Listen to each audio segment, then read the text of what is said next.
Kita nak berehat seketika dan kita akan bersama dengan sahabat kita di negeri Kedah. Tarikan lokasi pelancongan baharu yang dibawakan oleh sahabat penyampai Nur Hidayah Anwar. Ada laporannya dan juga ada perkongsiannya. Silakan Hidayah.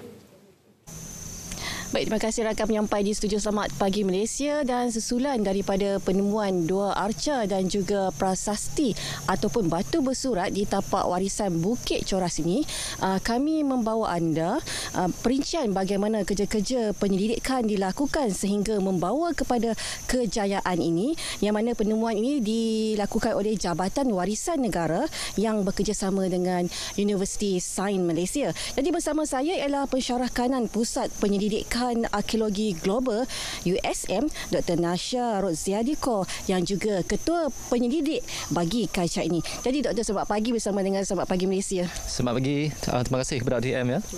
Doktor, boleh Doktor ceritakan bagaimana proses ekskavasi ini bermula? Baik, tapak arkeologi Bukit Coras ni sebenarnya telah dilaporkan pada tahun 1850 oleh seorang pengkaji British iaitu Colonel James Lau, dan kajian telah diteruskan pada tahun 1937 oleh College Wales dan pada tahun 1984 oleh Kamaruddin Zakaria daripada Jabatan Museum dan Antiquity pada ketika itu.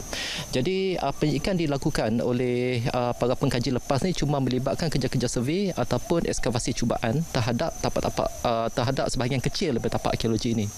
Pada tahun 2017 ya, Universiti Sains Malaysia telah menerima dana daripada Kementerian Pengajian Tinggi untuk menjalankan kerja-kerja pemetaan, geofizik serta kajian geoarkeologi terhadap tapak Bukit Coras. Dan hasil daripada penyelidikan tersebut, kami telah mengesan satu struktur tertanam dalam saiz yang besar di tapak Bukit Coras ini. Dan pada tahun 2022 kami telah menerima dana sekali lagi daripada Kementerian Pengajian Tinggi untuk menjalankan ekskavasi. Dan pada fasa pertama kerja-kerja ekskavasi tersebut daripada 28 Ogos sampai 12 September inilah yang membawa kepada penemuan struktur binaan seperti mana yang dilaporkan sebelum ini. Baik Doktor, setakat ini apa penemuan yang ada di tapak penyelidikan ini? Setakat ekskavasi sekarang, kita telah mendedahkan 4 bentuk penemuan utama. Nombor 1 adalah bahagian dasar candi, iaitu bahagian dinding barat dan sebahagian daripada dinding utara dan selatan.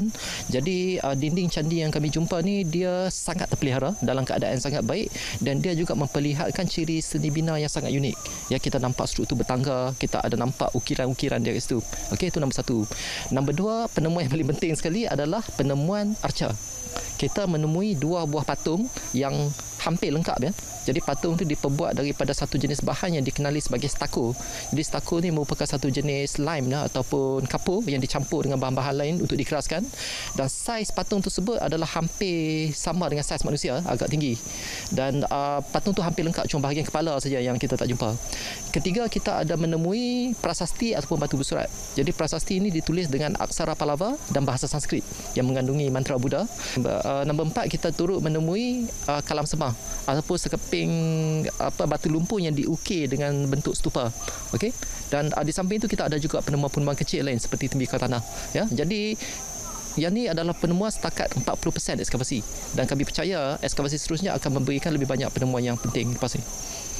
Jadi Doktor, ditemu di Bukit Coras jauh daripada kawasan tapak arkeologi di Merbuk. Jadi apakah makna penemuan ini? Jadi yang tu adalah salah satu persoalan utama yang kami ada sekarang ni. Sebab candi ni bukan calang-calang candi dah, sebab saiznya agak besar kalau dibandingkan dengan tapak-tapak lain di Lembah Bujang. Seni bina dia sangat unik, tetapi dia terletak jauh daripada pusat ekonomi dan populasi Kedah Tua. Jadi dia menimbulkan persoalan tentang apakah fungsi sebenar tapak ni, siapakah masyarakat yang tinggal di kawasan ni. Jadi persoalan tu kita masih belum boleh jawab lagi, dan kita perlu lebih banyakkan lagi penyelidikan lepas ni. Jadi Doktor, hasil kajian ini apa yang akan dilakukan seterusnya? Baik, output utama penyelidikan ini seperti mana yang ditetapkan dalam geran penyelidikan kami adalah terdiri daripada 3 perkara utama ya. Nombor 1 adalah daripada segi penerbitan, nombor 2 adalah dari segi IP, intellectual property, dan nombor 3 adalah daripada segi latihan tenaga manusia. Okey. Daripada segi penerbitan, kami akan menghasilkan kertas-kertas penyelidikan, buku dan sebagainya. Okey, jadi kertas-kertas penyelidikan tu perlu melalui proses perwasitan, perlu di peer review. Okey. Nombor 2 adalah daripada segi intellectual property, kita akan menghasilkan buklet. Jadi buklet arkeologi pelancongan ni yang mana kami akan memasukkan gambar-gambar untuk mempromosi tapak ni sebagai salah satu tapak warisan yang penting. Tapak ini berpotensi untuk dibangunkan sebagai salah satu produk arkeologi pelancongan di masa depan. Baik, terima kasih doktor. Jadi untuk anda, pemajuan tapak dan pemeliharaannya sebagai tapak warisan di bawah Akta 645 perlu mendapat sokongan daripada kerjasama semua pihak. Sama-samalah kita menghargai penemuan ini sebagai bukti pencapaian peradaban dan teknologi masyarakat Kedah Tua. Jadi setakat itu laporan dari Kedah, kembali ke studio. Selamat pagi Malaysia. Baik, terima kasih diucapkan kepada rakan pelapor daripada Cerita Pagi Kedah. Baik,